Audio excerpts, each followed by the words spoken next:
Good morning, bonjour, hello, and welcome back to our channel and to those solo videos of mine. Yeah, welcome back to the fifth, I believe, the fifth episode of things no one tells you about awakening, or maybe things rarely shared about it.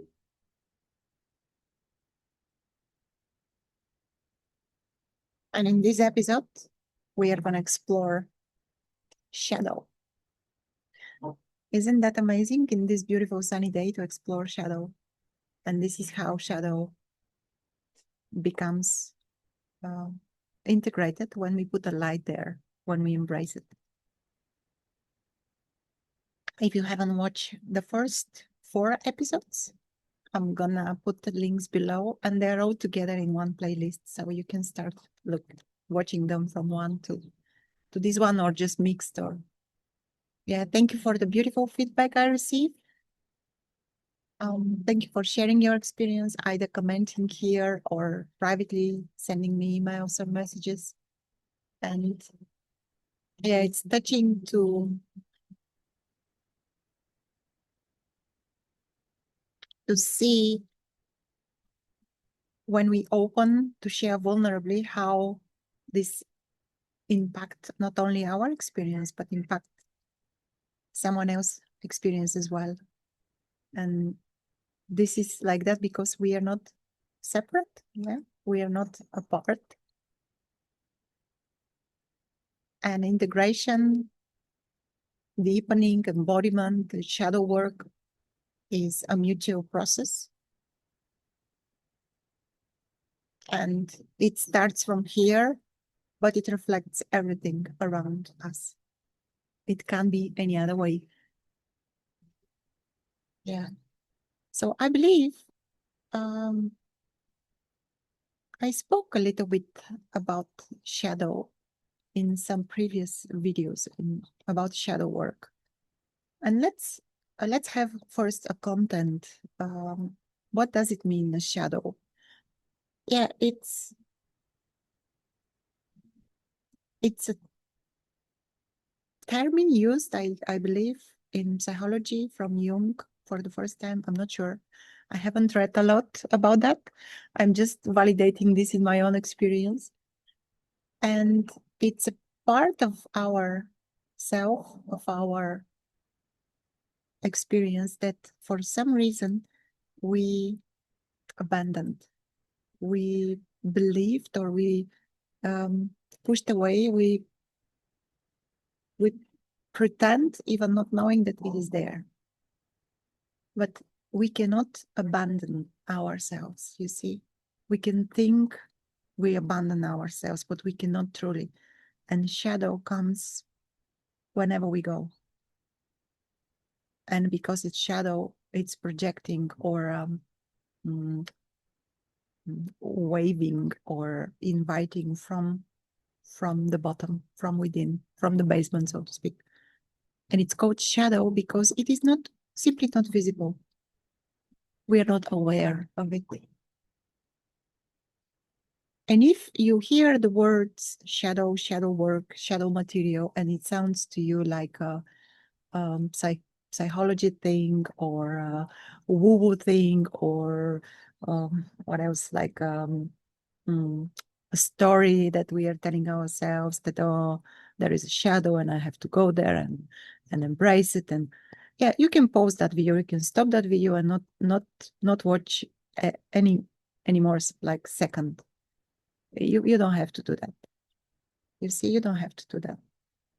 If the moment is not right for you, that's okay. If you're in the phase of initial shift of awakening, of how amazing is to see that it's oneness and we were never being separate from anything, from life, that's okay. But integration, embodiment, and shadow work, they will follow sooner or later. Sometimes years, after the initial shift.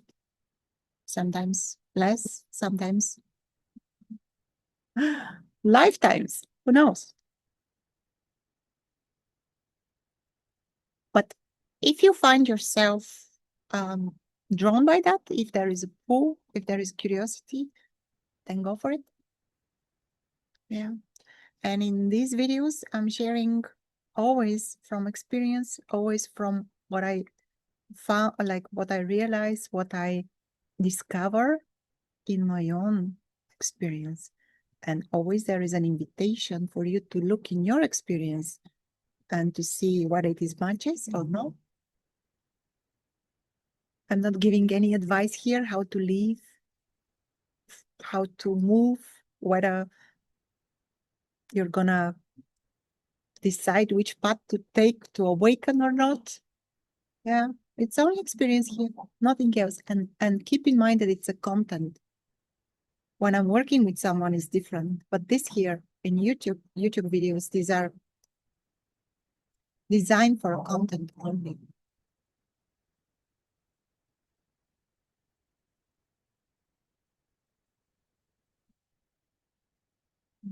So let's go back to a shadow that follows after awakening.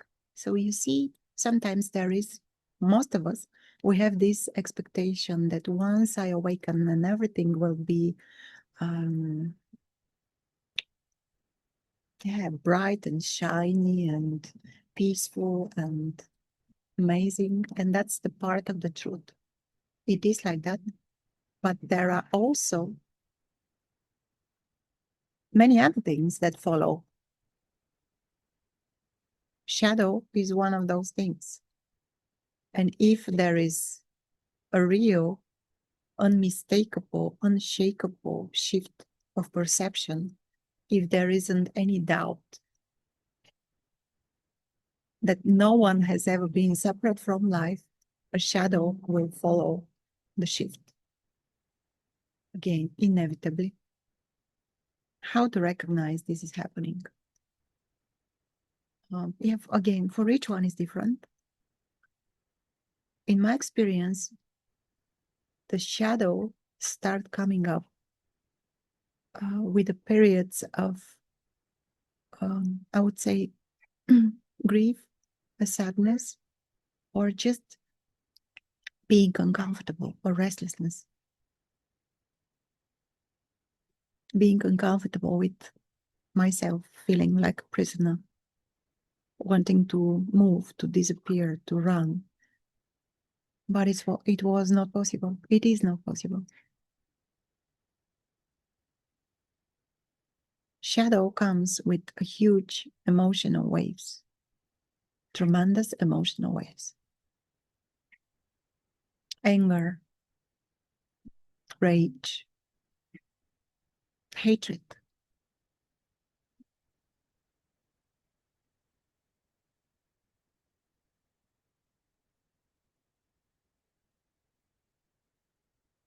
Jealousy.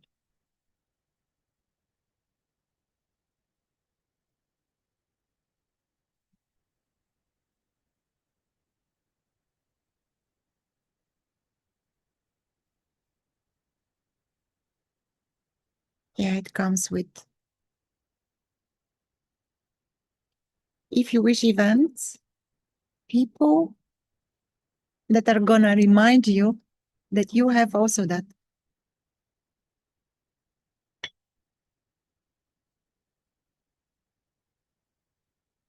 If we go through the world claiming that we are only good ones,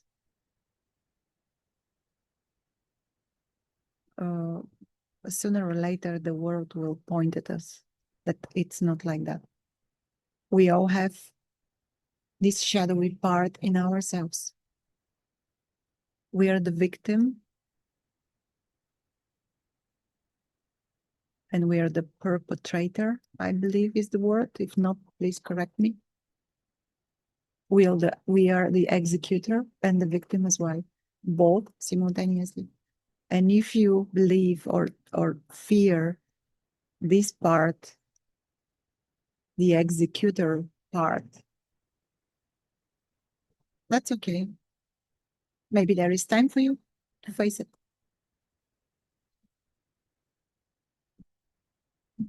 Integrating shadow means not to act like executor, not to act like a bad one, not to act like it's honoring that part and admitting that, yeah, that's also me. That's also part of me.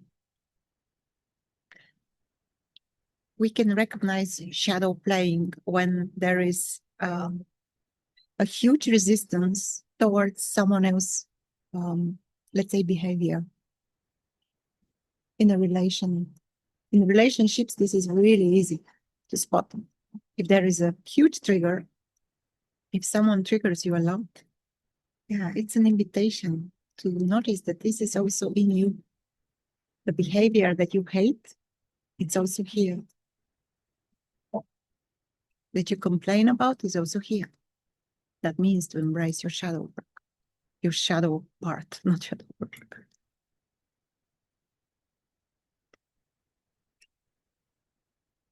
Integrating shadow is ongoing process. We start integrating the shadow first internally or in our own direct experience, and then we expand and integrating the collective shadow. But the collective shadow is a little bit like a further work, so to speak.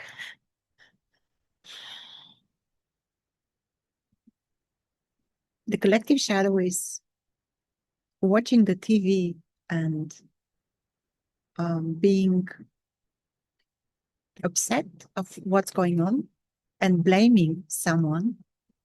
Embracing the shadow means to admit that, oh, it's also my fault. I am also that. I caused that for a reason that I don't know now. Everything that we see in front of us in the world right now, it's because of the unconscious collective shadow. And how this heals, we all know it heals first from here and then it's going out there.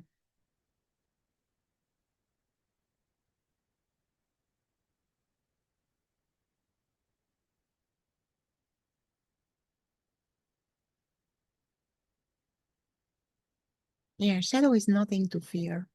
Shadow is work means to be curious, open, and brave, to not be afraid.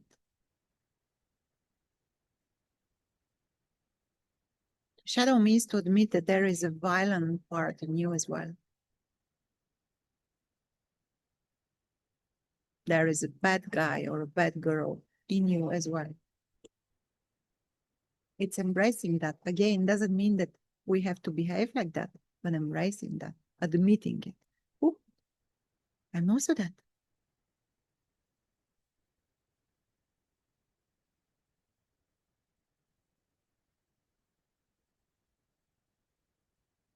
We contain all of it.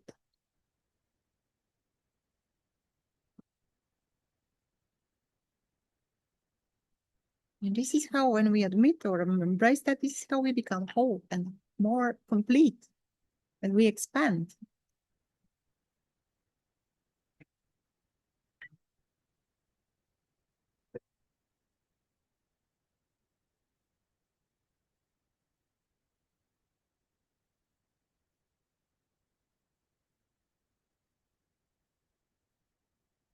Shadow means to connect also with your hidden desires that for, again, some reason are being abandoned, claim to not be valid, claim to be wrong, and to give these desires space. Again, doesn't mean that they're going to happen. They may not, but just to give them space to be here, to acknowledge those.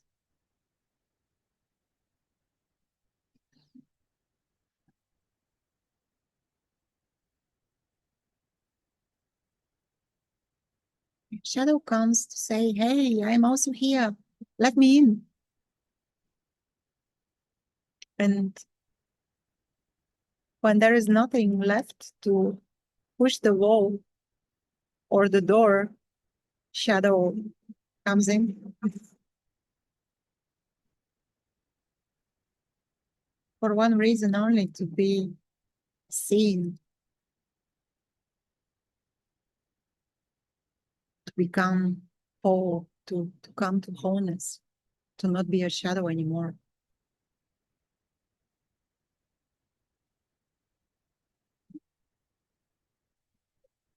And there are different types of practice, techniques, modalities that you can use. And again, keeping in mind that these are just tools. Whatever works for you is the best at any given moment. You can try this and that and see how it goes.